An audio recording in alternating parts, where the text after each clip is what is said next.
artist from the Bronx. What's up? What's going on? How you doing? Great. How are you? I'm great. I'm great. I'm happy to be here. Yes, you're the first person I've got to interview that's from the Bronx. Oh, that's big. I feel special. Oh, even though I don't like the Bronx. She loves the Bronx. Shout out to the Bronx. So your latest video, No Promises, was really great. I watched it last night and I was like amazed. Like the whole production behind it, everything in the storyline. It was featured on MTV.com, right? Yes. That's a big site. How did that come about? Shout out to the collaborator and the co-writer of the song, August. He plugged that up for me, honestly, because when we were working on it, I told him like, this is not just something I just want to just be on YouTube or just Facebook. Like I would like as much reach as possible. And I guess through his connections, he pulled that for me, so I appreciate that. That's great. So what was the story behind the song, No Promises? Like you mentioned, most of the time love ain't real, most of the time love gets you killed. Like, were you going through something? Did you not believe in love? I'm like, geez. I do believe in love. It's kind of like a figure of speech that I've been playing with. If you watch some of my older music videos, like Single for the Night, I kind of like took, like for my fans that know my music, I kind of went back into that space. It's not that I have been hurt before, and I use a lot of that as inspiration. But with this particular song, I just felt like, I can't say it's a fact for all, but it's a fact for many. You won't literally die, but when you love hard, you feel a lot of pain. So, that's often the byproduct of death. So that's kind of what that was. All right. When did you realize you wanted to be in the music industry?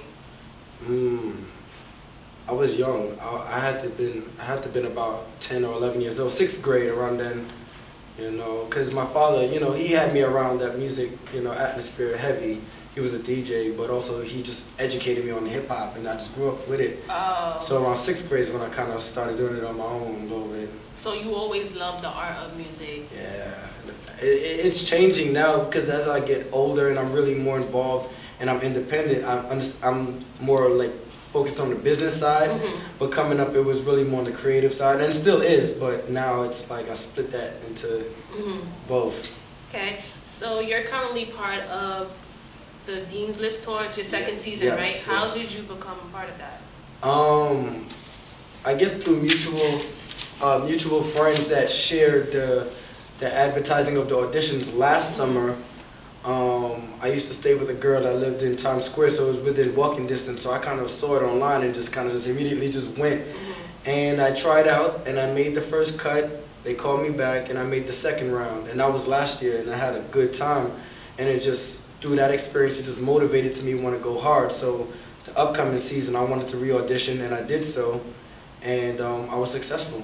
That's great. And then like being that you're an underground artist and you get the chance to travel from state to state and perform in front of people you don't even know, like how does that feel? How do you feel? It's always a challenge, because especially for me, I have an array of music. I have the alternatives and I have the very high energy, and then I dabble a little bit with conscious music. So you never know what. Because you think, all right, these are college kids, you want to come through and educate them and hit them in the heart. But these kids have energy. They just want to, turn up. Yeah. So, with that, I found balance. And so I like the challenge because it never makes me complacent. It always makes me want to do my homework and just really reach for that level.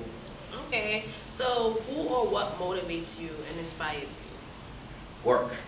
Opportunities. I love it because nothing is handed to you in this game, and like I said, I'm independent, and coming up I knew a couple of artists that had certain opportunities that I couldn't get, and I didn't know how they got it, and I just started grinding really hard and just putting myself out there relentlessly, and it didn't even feel like work, because if you love it, it's not really work. So that right there. Also, I have a daughter, and she dances and she likes what I do, so just little things like that, but I really would say just the shooting for success. So every time I make an accomplishment, it's like, okay, that was done, but it's always about the next thing for me. Okay, how old is your daughter? She's 5. 5? So being on tour and getting to, how do you work out seeing her and being on tour, when I'm here, the weekends. I got my baby girl on the weekends, and you know, if I can see her any more than that, that'll be great. But you know, we make it work. Her mom, she works with me. She's dope, so you know, she doesn't give me a hard time whenever I do want to see my daughter.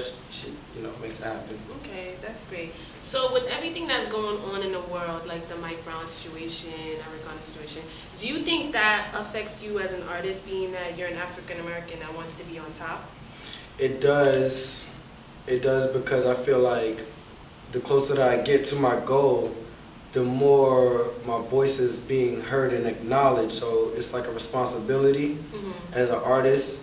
So through these times right now where people of like myself, like, you know, these are my brothers, these are like, not literally, but I am of the community that's being affected by this. So I feel like as an artist, you become this influence. So, yeah, you know, I did a show last week at SRB Brooklyn, and we mentioned, you know, Mike Brown and Eric Garner a little bit. And, you know, the crowd interacted with it. And it felt good because on the way to the show, the protesters stopped us in the highway. Like, stop, hands up, I can't breathe. And I respected it, you know? So that right there is inspirational. But do you think all those protests and stuff is gonna change anything? I can't say it'll change anything, but I think it's a start. And I've been watching the news every day, and there's protests nationally, which is impressive to me because I didn't know what the outcome was going to be. I thought maybe just Ferguson, and then when we got our verdict in New York here, but when I see it's a national thing, that right there's a statement. So even if it doesn't reach the moon, I feel like the stars are kind of being touched a little bit on it. So maybe it'll motivate and inspire the powers that can make some kind of changes that are on our side act a little bit. So maybe it won't provide a solution, but I think it's the start. Yeah. So back to you now. Okay. Who are your musical influences? In general, I would say people like LL Cool J. Wow. I'm you know, Big Daddy Kane, Jay-Z, and Kanye West, of course, but you know, I like performers. I like people that really, Kanye West is a performer. Yeah, I like artists that really say. perform and put on a show. And as far as LL Cool J and like the Big Daddy Kane, because I cater to the ladies, I feel like they inspire me to really maturely give it to the ladies. It's not all about disrespecting them and making them like it, but you can give them something mature and still likable, so, you know. All right, so do you have any projects that you're currently working on, or any projects that are out that you want to promote? I am currently working on Unsung Hero 2, the mixtape. You can get Unsung Hero 1 on my website. We're getting ready to film my next music video in about 2 weeks. I'm not sure exactly which one it's going to be because it's like I don't want to just stay in that No Promises lane. I want to give them a different flavor, but people really, really like the No Promises. Yeah, you know, the Soundcloud is going. So that's coming up, the mixtape, and I'm working with a couple of artists. I'm in a group. I started a group called Ambition Gang. Shout out to my Ambition Gang. And I want to bring them out. We got Sean Taylor. He's a singer, a trumpet player, dancer. My boy Don Jose, he's an artist from the Bronx. So I want to just incorporate them into my music and shows. So that's what's coming up. Okay. So when and where's your next performance? Where can people find you? All right, they can find me at KennieDubb.com. That'll route you to my Twitter, my Facebook, my Instagram. But if you want to go directly to those medias, Instagram is KD The Oasis. That's my Twitter as well. Kennie Dubb on Facebook. My next event will be December 21st at Arlene's Grocery. We're doing a concert there. That'll be my last show for this year. And then in the new year, January 2nd, with the major stage at Drum. Okay. All right, thank you so much. No, thank you. Thank you for having me. Yo, half the time, now most of the time, love gets you killed. I've been around, I've seen a lot, don't judge no books or chapters. I know you got potential, girl, you rolling with a rapper. No strings attached, just chill, relax. Distance makes the heart grow fonder, this a fact. No tits for tats, just tits and ass. Weed and liquor mixed with laughs. Play your part and this collapse. Hit the mall and spend some cash. It's hella hard to find the right one in the game. It's